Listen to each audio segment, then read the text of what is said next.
الله علیه وسلم فرمایي وایي د امت اعمال ما ته وښودلی شو نو ما پکې دا وکړه چې هغه یو خزله زما امتي د جومات نه وښکه یو بار یې غورځولی دا مې وکړه. الله تعالی دومره قدردانه ذات دی زمانو د هر چا د عمل قدرداني. نو دغه شان ته نبی کریم صلی الله علیه وسلم فرمایي څنګه چې دا فرمایي لا تحقرن من المعروف شیئا نیکی به کمه نه ګڼئ ولو ان تلقى اخاك بوجه طليق اگر که ته خپل ورور سره په رور تندي او په روخانه مخ باندې ملاقات وکړي دا نیکی کمه مه ګڼه. یو ورور سره ملاویږي وخانده او په خوشحالۍ په رور تندي په فراخه مخ باندې ستړي مه شي ووایه وایي دا هم کمه مه ګڼه ډېره لویه نیکي یې وکړله. او لاس میلاونه مصافحې سره ګناهونه معاف شي د مسلمان هېڅ نیکي به سړی کمه نه ګڼي. نو دغه شان ته به ګناه هم سړی سپکه نه ګڼي چې مړه دا کار ما وکړو څه چل وشو. او ګناه چې سپکه وګڼله دا د انسان د تباهۍ ذریعې زمارونو انسان به دې باندې تباه کېږي.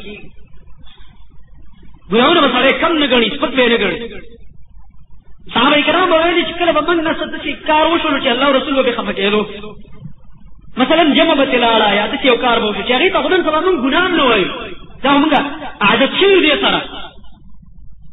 بلکې دا راته بزرګي ښکاري چې جبې سره مه کوه ځان لږ اوس هم ځان ته بس بزرګ وایي مړه ما خو وکړو که نه چې ځان له خو مې وکړو حالانکې دا لوی جرم دی چې سړي ته د جمع موقع وه فرصت و د دې هېڅ عذر نه و دنه جمع لاړله دا جرم دی د انسان مجرم دی د الله پوره. صحابه کرامو نه به چې جمع لاړه خفه به و لکه مړی چې وي په کور کې شوی داسې به خفه و لکه مړی چې ورته پروت دومره به خفه و غمجن به او داسې به یې ګڼله لکه یو غر د دې د پاسه یې اوس پرې راغورځېږي. ګناه به دومره درنه ګڼله د الله رسول مخالفت به یې نه کولو دا به ورته داسې ښکارېده لکه غر چې پرې راغورځېږي. او تاسو خلک تابعینو ته ویل صحابه په هغه زمانه کې ویل تابعینو ته به وروسته خلکو تاسو وایي داسې نه ګڼئ لکه په پوزه باندې چې مچ کېني یا یو ویښته په مقدار باندې لکه ویښته دومره سپکه دا ګناه ګڼئ دومره ته سپکه ښکاري او موږ به داسې ګڼله زمونږ په زړه کې د ګناه نه د الله رسول دومره یې راچولی و دې قرآن په موږ داسې اثر کړی د رسول الله صلی الله علیه وسلم حدیث را باندې داسې اثر کړی چې ګناه ته به موږ داسې کتل لکه غر چې را باندې راغورځېږي د سر باندې غر ولاړ دی اوس را باندې راغورځېږي او د لاندې ته میده کېږي دومره هغوی د ګناه نه ځان ساتلو زمایرو. دا جوارې دا مختلف قسمونه د جوارو دې نه ځان ساتل پکار دي. زمونږ دلته یو ملګری هغه یو وخت کې راغی درس کې خبره اورېدله که بیان د جوارۍ متعلق موږ خبره کړې بیا هغه چېرته کوم ځای کې جواري کړې وه ما له راغی ما ته یې ویلې پیسې مو ما ته نه دي یاد کېدای شي زه مجلس کې ناست یم یا ملګری څه 200 که 100 روپۍ ویل یاره دا یو ځای کې ما داسې چل وکړلو ګناه رانه شوی و ډېر سخت خفه یم وایي دا د ایمان علامه چې سړي د ګناه وشي بیا ډېر سخت خفه او الله ترې زر زر توبه ویستله خوشحاله شه په دې باندې وایي زه اوس څه وکړم ما ورته داسې چل وکړه چې اچانک تا دا جواري دا پیسې دي ګټلې هغه واپس ورکړه نو دوه که درې کسان ویل دا هغې سره یو مجلس جوړو د جوارۍ یو صورت ویل د هغې نه مې دا دغه کړي په هغه دو کې ما ورشه بېرته وله ورکړه دومره په دې نیکۍ کې بیا اثر یې بېرته ملګری لاړې بیا ما ته وویلې واپس یې ملګرو له پیسې ورکړې چې ما الله ته توبه ویستله دا شی حرام دی دې سره لمونځ نه قبلېږي حرام چې چا یو ځل خېټه کې واچول 40 ورځې خو لمونځ نه کېږي او بل دا دعاګانې به د الله نه قبلوي د دعاګانو د نه قبلېدو یو سبب دا دی چې څوک حرام کړي نو د الله په فضل سره کوم ملګرو دی چې پیسې واپس کړې هغې مو اراده وکړه چې دې نه بعد موږ هم توبه وباسو دا څومره ښه کار تا وکړو دا څوک بیا چاله بېرته ورکوي دا پیسې دا تا ناشنا غوندې کار وکړل نیکي هم بچي اچوي یو سړی چې یو ځای کې نیکي وکړي بل سړی نیکۍ ته راځي او دا ګناهونه هم بچي اچوي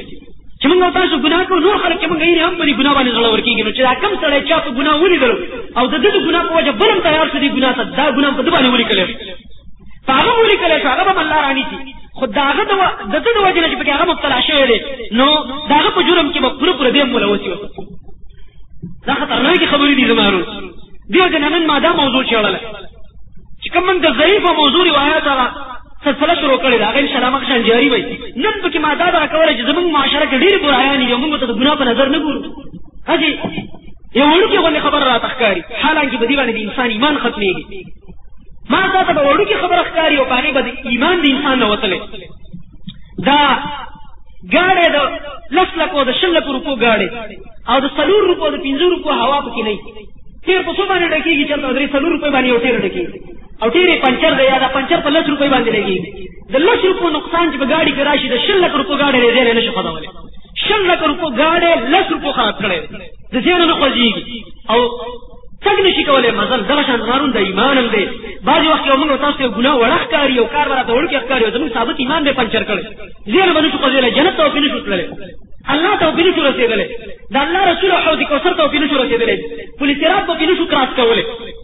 ویری ګمنګ او تاسو د هرې ګنا نه یو کو زمارو د ګنا یې زموږ په زړه کې کینی کرکه پیدا کړو ګنا نه کرکه ته لکه سړی چې د بدبوې د ډیران نه او د ګندګۍ نه څنګه کرکه کوي د چې کرکه زموږ په زړه کې واقع شي یو غیرت کړو چې د الله لپاره غیرت حدیث کې راځي او الله غیرتی ذات دی او الله غیرت کې راځي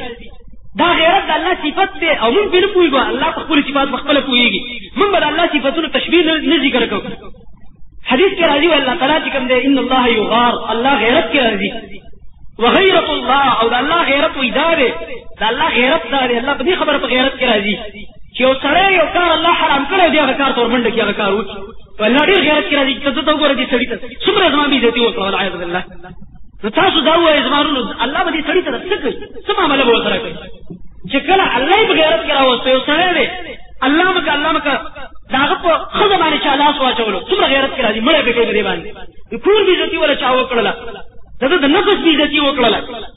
څومره غیرت کې راځي وایي زه د غیرت کې راوستی یم اوس زما د غیرت تقاضا ده زه به تا نه بدل اخلم د انسان وړوکی شی دی د انسان وړوکی شی د دوانو نه دی د دوانو سره نه دی او دومره نشب کې راوچته چې زه به دې بدل اخلم زما بې عزتي کړې زما غیرت یې راوچت کړی زما ورونه د الله غیرت کې سړی راوچت کړي دا انسان نه څومره تباه کېږي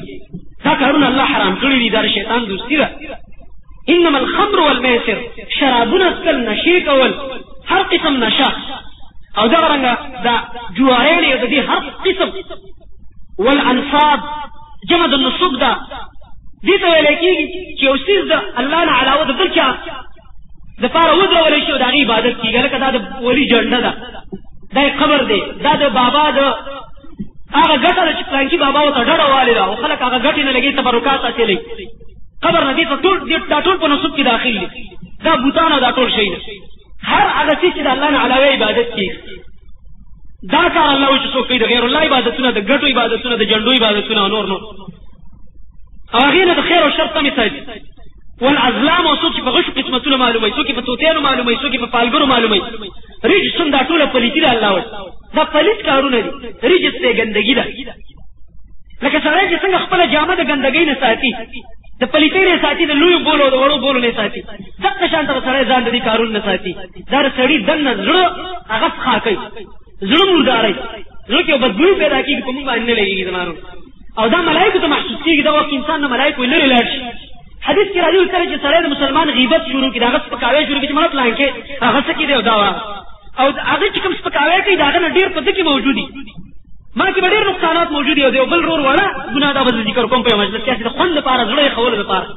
او د هغه د سپکاوي دپاره وایي ملایکو ته نه ډېر لرې لاړ شي وجه دا وي د ده د خولې نه یو بدبوی راوځي د ډېران په شان د دې ګندګۍ په شان ته یو بدبوی ترې راوخېږي ښه وایي دا ترې راوځي نو ملایک ته ډېر لرې لاړ شي چې دا څومره سخت بوی د دې خولې نه راوخته ده زمارونو د ګناهونو بویونه دي اوس دا ګناهونه ډېر عام شوي دا بدبویونه موږ باندې نه لګېږي صحابه کرامو بعضو صحابو ته الله دا محسوس کړي نبي کریم صلی الله علیه وسلم ته الله هغه ډېر پاک انسان و هغه ته الله محسوس کړي وخت ملایکو نه هم پاکو ملایکو به دا بدبوی محسوسوله نو رسول الله صلم خو به خامخا محسوسوله نبي کریم صلی الله علیه وسلم د خپلو بیبیانو په باره کې واورېد چې هغې غیبت کړی دی یو دوه بیبیانې وې لوښې وله ور ولېږل ویل دې کې تاسو قی وکئ هغې ویل زموږ معده خالي ده څنګه قی وکړو مونږ په دې کې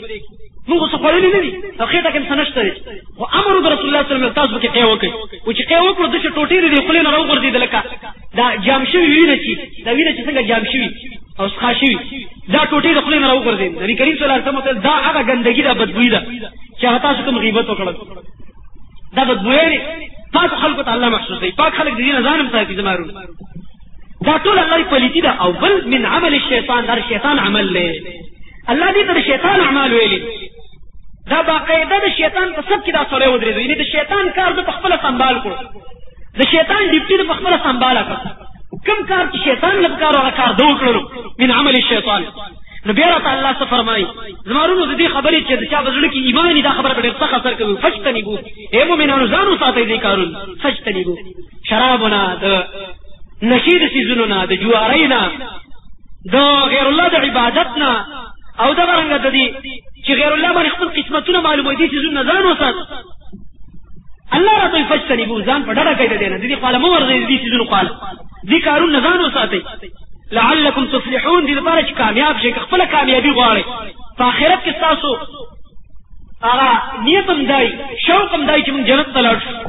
نو بیا تاسو دې کارونو نه ځان وساتئ چې بیا کامیاب شئ د الله په دید باندې، الله له پاک ورشئ، ښایسته وله ورشئ.